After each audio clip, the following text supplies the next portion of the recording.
Bem-vindo às aulas de Circuitos Eletrônicos 2. Circuitos osciladores, parte C. Osciladores, então, podem ter como saída a onda senoidal, quadrada ou triangular. São amplificadores que geram um sinal sem a necessidade de um sinal de entrada. São compostos de elementos configurados para ganhos elevados e largura de banda pequena, e a condição de oscilação é que haja realimentação positiva e o ganho global do circuito deve ser superior a 1. Circuitos osciladores que a gente já viu, e agora nessa aula a gente vai ver os osciladores a cristal e o oscilador de unijunção. O oscilador a cristal aparece para o resto do circuito como um circuito ressonante. Esse é o símbolo do cristal, que equivale a um circuito de ressonância que tem aqui em série uma resistência, que equivale ao atrito interno do cristal, uma massa, simbolizado por esse indutor, e a maleabilidade do circuito do cristal, que é a nossa ductibilidade, que é a nossa capacitância aqui. E também tem em paralelo uma capacitância CM, chamada capacitância de encapsulamento. Então, esse nosso cristal possui esse circuito equivalente. Então, o cristal é uma fatia de quartzo que vibra, ou seja, se distorce quando uma tensão é aplicada. Isso é chamado de efeito piezoelétrico. E quando há uma vibração, ele gera uma determinada tensão. Isso aí também é ou vice-versa, do seu funcionamento. A frequência de oscilação é determinada pelo corte do cristal, então é a parte física e o tamanho físico desse corte, né? Então como ele é feito, esse corte no cristal e o tamanho físico dele. E ela é uma oscilação fixa, né? Que pode ser excitada por essa tensão ou em temperatura normal ele está fazendo essa vibração. Então a oscilação, nesse caso aí, para seu funcionamento, pode ser feita em série com essas reatâncias capacitiva e indutiva, quando elas se anulam. Isso aí a gente chama de ressonância em série, quando a impedância do cristal ela é considerada bem baixa. Ou ele pode oscilar, então é o ou, ele pode oscilar, quando a impedância RLC for igual à impedância devido ao encapsulamento. Então essa é a condição que a gente chama de antirressonância.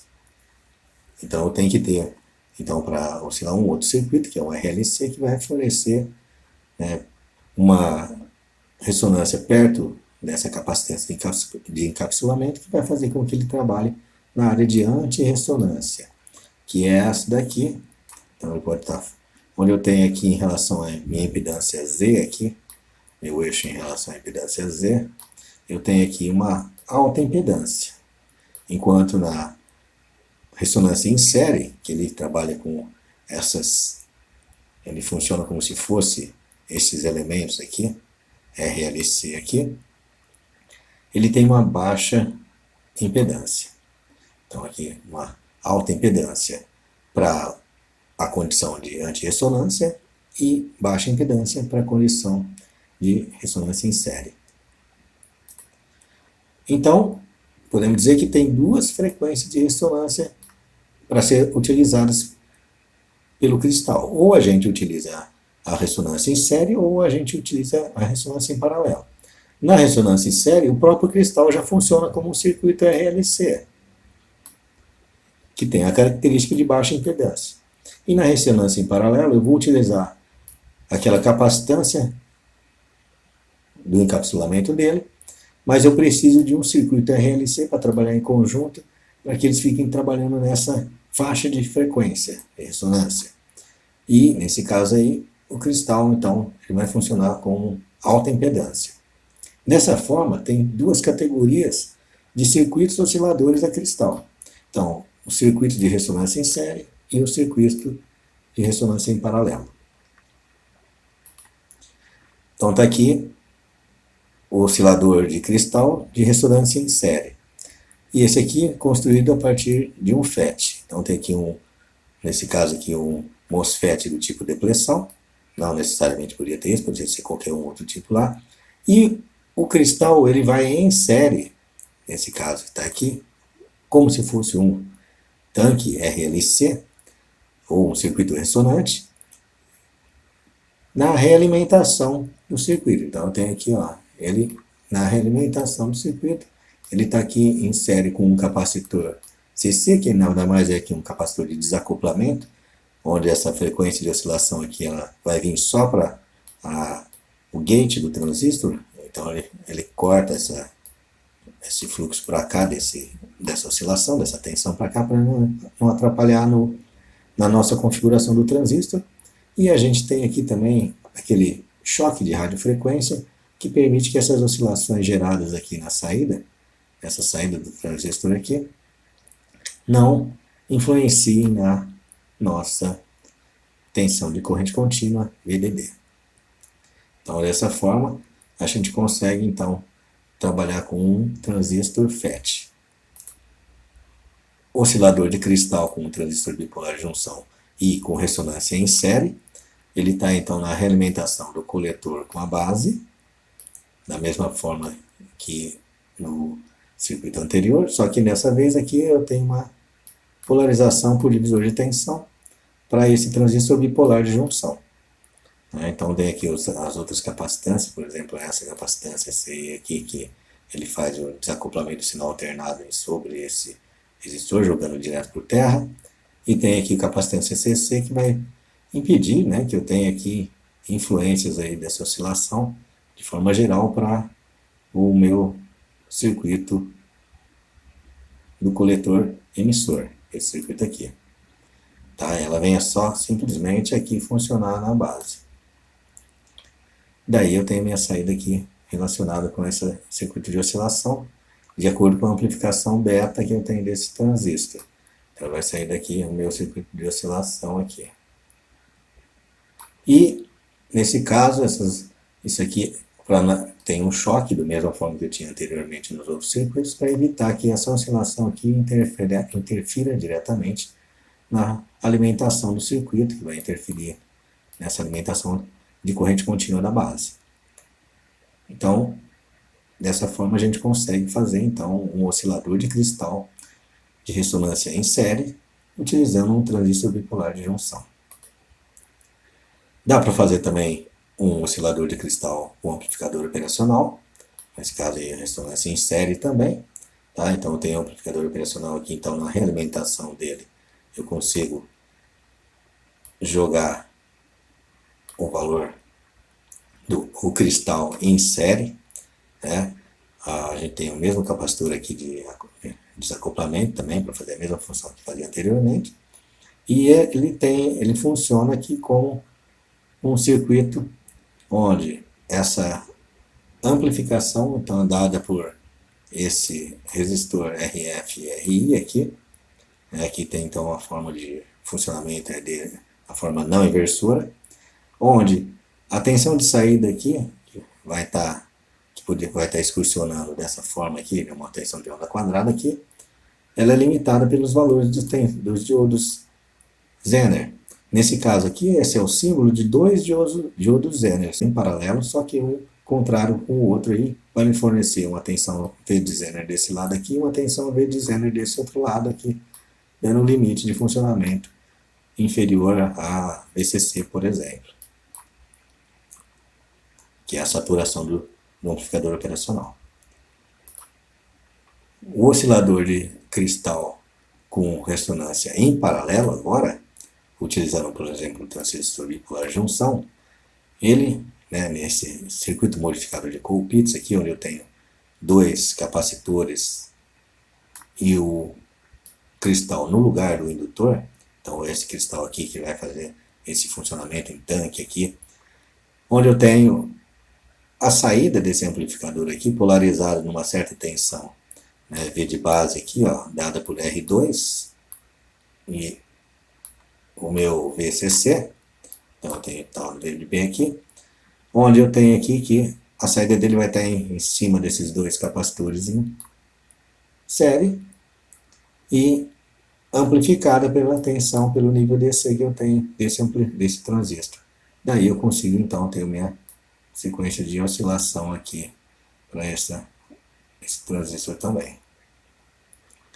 Então dessa forma, né, eu tenho aqui o choque de radiofrequência também, para evitar que essa oscilação influencie no meu sinal de VCC. E eu tenho então dessa forma um oscilador de cristal de ressonância em paralelo.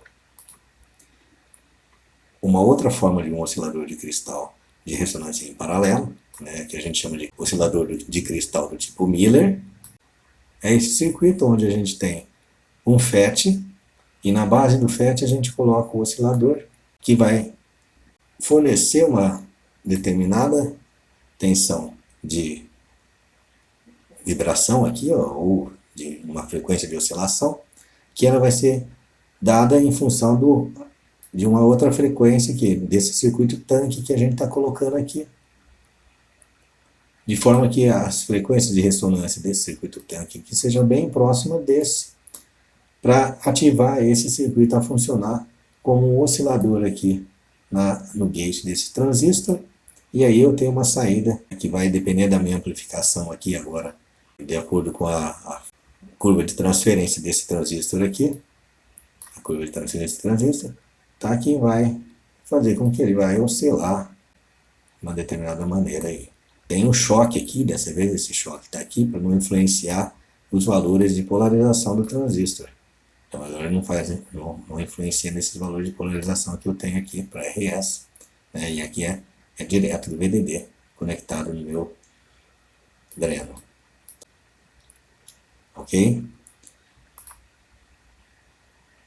Um outro tipo de oscilador, a gente vai chamar de oscilador com transistor unijunção.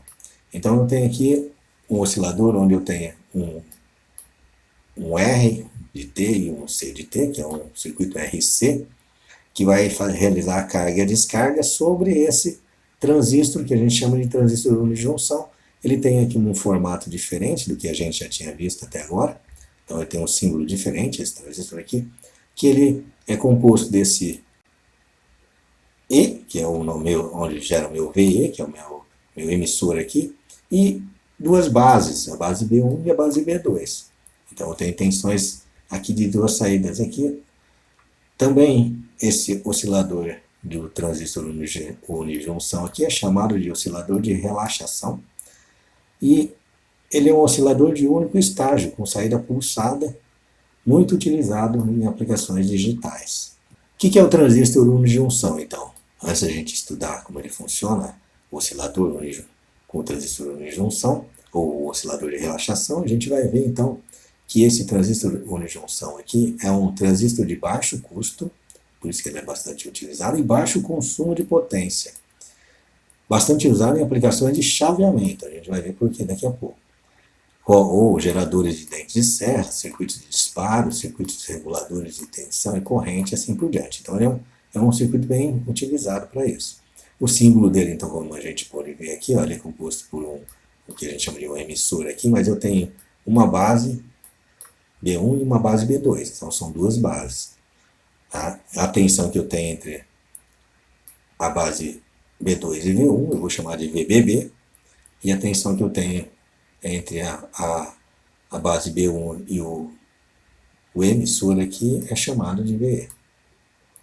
Ele é construído dessa forma aqui, onde eu tenho aqui um substrato aqui, nesse caso aqui um substrato N, bem levemente dopado, então ele possui uma alta resistividade, né, e ele é constituído de silício, então ele tem aqui o nosso substrato N, e vou criar uma junção PN, colocando aqui um alumínio. Esse alumínio colocado, então, dessa forma, um pouquinho mais perto da base B2 do que a B1, então está mais perto dessa parte que está aqui, vai fornecer uma junção PN, que vai induzir aqui, então, uma parte aqui, olhando por essa figura agora aqui, ó, induzir aqui uma parte P no substrato N, trabalhando como se fosse um diodo. Então, a gente tem como se fosse um diodo aqui que vai permitir o maior ou menor fluxo de corrente vindo da base 2 para a base 1. Então, dá para ver isso daqui no circuito equivalente, onde a gente tem um circuito equivalente aqui composto por um diodo, que entra em um divisor de tensão. Só que a resistência que eu tenho do divisor de tensão, que está perto do terra, o RB1 aqui, ela é uma resistência variável, o quê? Em função da condução desse diodo que está aqui. E a minha resistência total, que é do substrato, chamado de RBB, então, ela é RB2 mais RB1. Então, está aqui. Quando eu não tenho condução, quando não tem essa condução que está aqui. Então, nessa condição de não condução, essa resistência RBB é igual a RB1 mais RB2, nessa condição. Daí, a tensão V de RB1, que é a tensão que eu tenho sobre esse resistor variável que está aqui, quando eu tenho I igual a zero, não tem nenhuma condução ainda, ela pode ser expressa pelo princípio da divisão da tensão como se fosse RB1 multiplicado por VBB dividido por RB1 mais RB2. Nessa condição, onde eu posso substituir esse meu valor aqui das resistências por uma constante chamada eta. Então, meu eta, que é a letra grega para essa constante aqui, é a relação que a gente vai chamar de equilíbrio intrínseca do dispositivo. E ela é definida por RB1 dividido por RB1 mais RB2, quando I é igual a zero. Ou seja, o RB1 dividido por RBB. Nessa condição, onde I é igual a zero. Daí, a tensão de V de RB1 igual a eta multiplicado por VBB. Nessa situação. O gráfico de funcionamento do transistor de junção, então, pode ser observado que os eixos VE e IE, ou seja, a tensão que passa sobre o transistor e a corrente que passa sobre o transistor, mas no ponto onde ele tem o diodo, forma aquela junção do diodo, PN, eu tenho, então, uma tensão que a gente chama de VP, que é uma tensão de pico para ele, ou seja, enquanto eu não atingir uma determinada corrente de funcionamento, eu estou nessa região aqui, onde eu tenho aqui uma tensão de pico bastante alta, que é o meu VE, que vai estar sobre a entrada do meu transistor, e após, com o aumento da corrente que tem de funcionamento, ele vai chegar e vai ter um decaimento dessa tensão até ela chegar numa tensão que a gente chama de vale, VV, relacionado com uma corrente IP. Essa região onde eu tenho essa caída aqui, que é quase parecida, quase linear, uma região quase linear aqui, a gente chama de região de resistência negativa. Então, essa região de resistência negativa aqui ela é importante porque a gente consegue simular aquele potenciômetro, ou seja, aquele resistor que eu tinha lá, variável. Daí eu consigo, então, estabelecer qual vai ser a minha relação de corrente que eu tenho do transistor pela tensão colocada sobre ele. Olhando isso aqui, então, nessas curvas aqui, ó, onde eu estou dispensando essa primeira partezinha aqui dela que está aqui, já estou vindo direto para cá, né? O meu V de P aqui, por exemplo, o V de P vai ser igual a 16 quando eu tiver aqui um VBB igual a 30, numa temperatura de 25 graus Celsius. Então eu tenho aqui esse V de P que vem decaindo de forma linear até chegar e se estabilizar num determinado valor.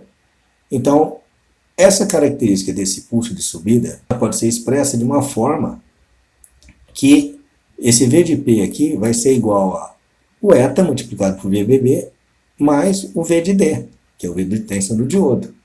Então, usando as tensões do diodo de VDD de 0,35 até 0,7, então a partir de comece a funcionar, eu vou ter então esse V de P aqui, que vai fornecer esse pico nessa condição antes dele funcionar, e depois de funcionar vai chegar numa condição bem de funcionamento. Então essa é a forma com que o transistor de unijunção funciona. Então aqui tem uma figura de um transistor de unijunção, né, onde a gente pode ver as características dele e ver que na folha de especificação dele, para 25 graus Celsius aqui, eu tenho aqui o valor de eta, que vai variar de 0,56 até 0,75, com valor tipo 0,65. Tem aqui a resistência RBB da base, típica dele, a mínima, a máxima e a típica. Tem aqui as correntes de saturação e assim por diante. Então eu consigo ter todas as informações necessárias para o transistor de unijunção e o funcionamento dele. Então, como funciona o oscilador com o transistor de unijunção? Bom, um transistor de unijunção, então tem aqui ó, uma configuração para ele funcionar como um oscilador. Eu utilizo aquele R de T e o C de T, ou seja, um resistor e um capacitor, uma constante RC, onde o capacitor está colocado para alimentar a minha tensão, para fornecer uma tensão VE para o funcionamento do meu transistor de junção. O que acontece? Eu tenho então, quando eu ligo o sistema aqui, eu coloco e começo a carregar esse capacitor, mas não tem o funcionamento dele. Ele funciona, eu tenho aqui um VP, então ele está naquele gráfico nosso lá, ele está nessa posição aqui de cima, então eu tenho o VP que está aqui. Depois que ele atingiu, ele começa a cair. Na hora que ele cai, eu tenho então uma descarga desse capacitor. Tem uma descarga desse capacitor. Esse capacitor então se descarrega, né, sobre esse elemento do transistor, até que ele volte a tensões inferiores de VE aqui, que faz com que ele salte de novo para aquela posição, e depois ele começa a descarregar de novo, e vai fazendo esse ciclo, atuando de acordo com esse transistor de junção aqui, onde ele tem a carga e a descarga, vai permitir que ele faça a carga e a descarga, segundo aquela curva de funcionamento do transistor de junção. Como essa carga e descarga está aqui, ó, ela é quase linear, ela é na verdade exponencial, a gente consegue determinar então a frequência de oscilação pelo inverso do exponencial. Então, a frequência de oscilação pode ser expressa como 1 sobre RT vezes RC vezes ln de 1 sobre 1 menos eta. Então, eu consigo então expressar essa oscilação para esse circuito dessa forma em função desse decaimento aqui, ou seja, onde o circuito trabalha na forma de resistência inversa de funcionamento desse transistor aqui, que é o transistor unijunção. Então, um transistor unijunção típico apresenta uma razão de compensação que varia, que é o meu eta, que varia de 0,4 até 0,6, né? Então, adotando a 0,5, né, aquele que a gente viu anteriormente é 0,65, dá para calcular, então, por esse circuito aqui, ó, como que vai ser a minha frequência de oscilação, e substituindo os valores aqui, onde eu tenho 1 sobre RT vezes RC vezes ln de 1 sobre 1 menos meio, que é o meu eta, botei ln de 2, onde minha frequência fica, então, como 1,44 dividido por RT vezes RC, ou seja, aproximadamente 1,5 dividido por RT vezes RC. Então, eu consigo estabelecer minha frequência de funcionamento para esse determinado oscilador com transistor de unijunção. Então, eu tenho aqui, mais especificamente, minha carga e minha descarga, naquela posição aqui em relação a essa tensão VE, a partir da minha V de P, né, até a descida dele, chegar no VE mínimo que está aqui, e novamente a carga do capacitor carregando novamente aqui até chegar nesse V de P aqui e voltar ao funcionamento.